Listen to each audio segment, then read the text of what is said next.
April 22. இன்றைய புனிதர் திருத்தந்தை புனித சோட்டருஸ். பாண்டி என இப்போது அழைக்கப்படும் இடத்தில் இத்தாலி நாட்டில் பிறந்தவர் சோட்டருஸ். இவர் திருத்தந்தை அனிசித்தோஸ் இறந்தவுடன் 166ஆம் ஆண்டு திருத்தந்தையாக தேர்ந்தெடுக்கப்பட்டார். புனித பாவுல் மற்றும் புனித கிளமன் போலவே கொரிந்து திருச்சபைக்கு இவர் கடிதம் எழுதியிருக்கிறார்.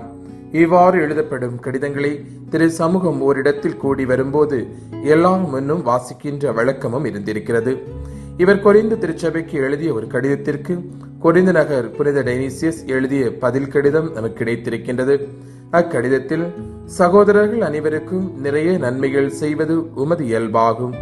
மேலும் நகரிலுள்ள பல ஆலயங்களுக்கும் உதவி செய்திருக்கிறேன். வறுமையில் இருப்பவர்கள் உதவி வேண்டி உமக்கு கடிதங்கள் எழுதும்போது அவர்களது தேவை அறிந்து உதவுகின்றீர்.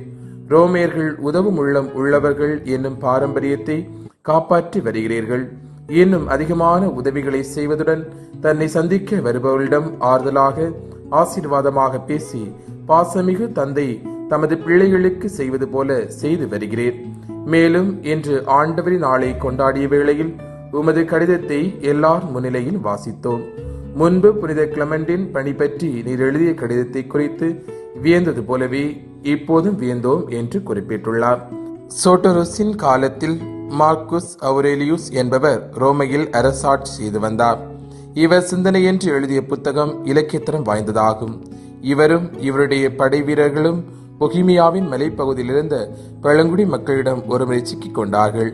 தப்பிக்க முடியாமல் அவர்கள் இருந்த வேளையிலே எதிரிகள் சுற்றி வளைத்தார்கள். அப்போது அடிப்படையில் இருந்த சில கிறிஸ்தவ வீரர்கள் இறைவனிடம் பக்தியுடன் மன்றாடினார்கள்.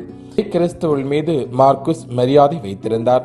சிறிது காலத்திலேயே மற்றவர்களின் பேச்சை கேட்டு கிறிஸ்தவர்களை வெறுக்க ஆரம்பித்தார். கிறிஸ்தவர்கள் மகிழ்ச்சியாக இருக்க வேண்டியதானே, மதத்திற்காக ஏன் உயிரை விட வேண்டும்?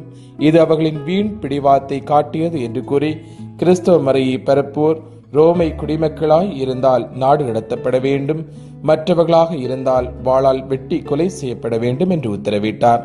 இக்கொடிய சட்டத்தால் கொல்லப்பட்ட ஆயிரக்கணக்கான கிறிஸ்தவர்களுள் 175ஆம் ஆண்டு திருத்தந்தை சோட்டருஸும் கொலை செய்யப்பட்டார்.